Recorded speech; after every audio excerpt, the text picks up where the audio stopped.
Hello दोस्तों, आज हम बताएंगे आपको कि रिजेक्ट फार्म को हम कैसे सही करेंगे। दोस्तों, पीएम किसान सम्मान निधि में जो लोगों ने रजिस्ट्रेशन कराया है और उनका फार्म अगर रिजेक्ट हो गया तो उनको कैसे अपने मोबाइल या कंप्यूटर से घर बैठे ही अपने फार्म को सही करना है और किस तरीके से आपको अपनी खतौनी को अपलोड करना है। तो आज की इस वीडियो में हम आपको step by step complete process बताएंगे, तो बने रहिए हमारे साथ वीडियो के लास्ट तक। तो शुरू करते हैं। शुरू करने से पहले हर बार की तरह मैं यही कहूंगा, हमारे YouTube channel Kadwa tech support में पहली बार वीडियो देख रहे हो तो चैनल को सब्सक्राइब कर लो और बेल आइकन को भी प्रेस कर दो ताकि जो भी नया अपडेट दूं उसका नोटिफिकेशन आप तक पहुंच सके। तो शुरू करते हैं। सबसे पहले आपको इस वेबसाइट पर आ जाना है। इसका लिंक मैंने डिस्क्रिप्शन बॉक्स में दे दिया है, वहां पर जाके आप इस वेबसाइट पे आ सकते हो। तो सबसे पहले आपको यहाँ पर आने के बाद कुछ इस तरीके से डैशबोर्ड देखने को मिलेगा, जैसा कि आप स्क्रीन पर देख सकते हो। ये पीएम किसान सम्मान निधि की ऑफिशियल वेबसाइट है। यहाँ पर जब आप आ जाओगे तो आपको कुछ इस तरीके से देखने को मिलेगा। तो यहाँ पर ये फार्मर कार्नर में आपको बहुत सारे ऑप्शन देखने को मिल जाएंगे, जैसे केवाईसी है, न्यू रजिस्ट्रेशन है, सेल्फ स्टेटस है और अपडेट सेल्फ रजिस्टर्ड है, नो योर स्टेटस। इस तरीके से बहुत सारे ऑप्शन देखने को मिल जाएंगे। सबसे पहले हमें अपना स्टेटस चेक करना है। स्टेटस चेक करने के लिए इस वाले ऑप्शन पर क्लिक करेंगे। इस पर क्लिक करने के बाद कुछ इस तरीके से हमें देखने को मिलेगा। तो सबसे पहले हम यहाँ पर आधार नंबर डालेंगे, उसके बाद यहाँ पर कैप्चा कोड डालेंगे और फिर सर्च करेंगे। तो यहाँ पर हमने आधार नंबर को डाल दिया है। उसके बाद यहाँ पर जो कैप्चा कोड दिखाई दे रहा है वो हमें सेम टू सेम फिलअप कर देना है और यहाँ पर सर्च करेंगे। सर्च करने के बाद कुछ इस तरीके से हमारी डिटेल निकल कर आ जाएगी। जो फार्म है आप देख सकते हो, ये फार्म रिजेक्ट हो चुका है। तो यहाँ पर बता रहा है कि under incomplete information on portal, जो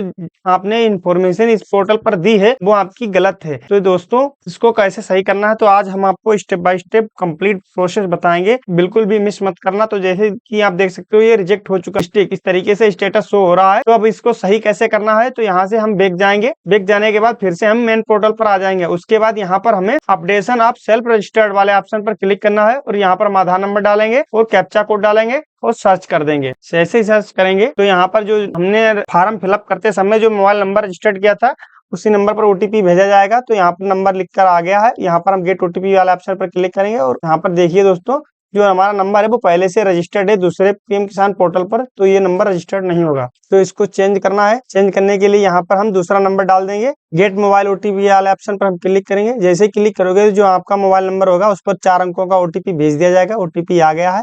अब यहाँ पर जो कैप्चा कोड दिखाई दे रहा है वो हमें फिर से चेंज करना है। तो कैप्चा कोड को फिलअप कर दिया, ओटीपी को यहाँ पर फिलअप करेंगे और गेट आधार ओटीपी के लिए हम फिर से क्लिक कर देंगे। तो यहाँ पर हम क्लिक कर देते हैं। तो जो आधार से रजिस्टर्ड मोबाइल नंबर होगा उस पर ओटीपी भेज दिया जाएगा।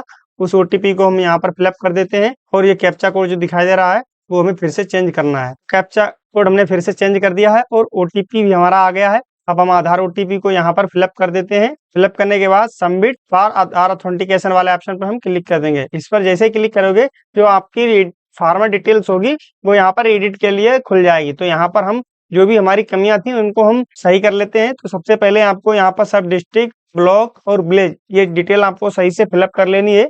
जिस जगह आपकी जमीन है उस वहीं से आप फार्म अप्लाई करिए तो आपका फार्म 100% हो जाएगा।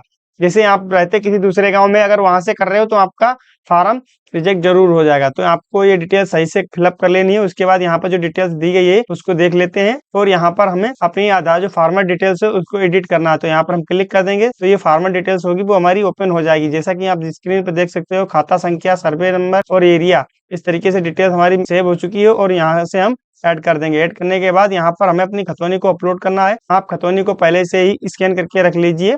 आपका ध्यान रहे कि 200 केबी से कम होनी चाहिए और सेव वाले ऑप्शन पर हम क्लिक करेंगे। जैसे ही आप सेव करोगे तो आपका जो खतौनी होगा वो अपलोड हो जाएगा। तो इस पर हम क्लिक कर देते हैं। इस पर क्लिक करने के बाद ये हमारी खतौनी, चूंकि आप स्क्रीन पर देख सकते हो, तो हम इसका स्टेटस चेक करेंगे। स्टेटस चेक करने के लिए हम फिर से बैक जाएंगे। बैक जाने के बाद यहाँ पर हमें फिर से इस पर सेल्फ स्टेटस वाले ऑप्शन पर क्लिक कर देना है। नंबर डालेंगे, आधार नंबर डालने के बाद यहाँ पर कैप्चा कोड डालेंगे और सर्च कर देंगे। जैसे ही सर्च करोगे तो आपकी जो डिटेल्स होगी वो निकल के आ जाएगी। स्क्रीन पर आप देख सकते हो हमारी डिटेल्स है वो निकल के आ गई है। तो यहाँ पर देखिए, पहले रिजेक्ट दिखा रहा था और रिजेक्शन का रीजन भी दिखा रहा था, वो भी हट गया है और यहाँ पर पेंडिंग फॉर अप्रूवल सब डिस्ट्रिक्ट एंड ब्लॉक लेवल पर पहुंच गया है। तो आप स्क्रीन पर देख सकते हो इस तरीके से आप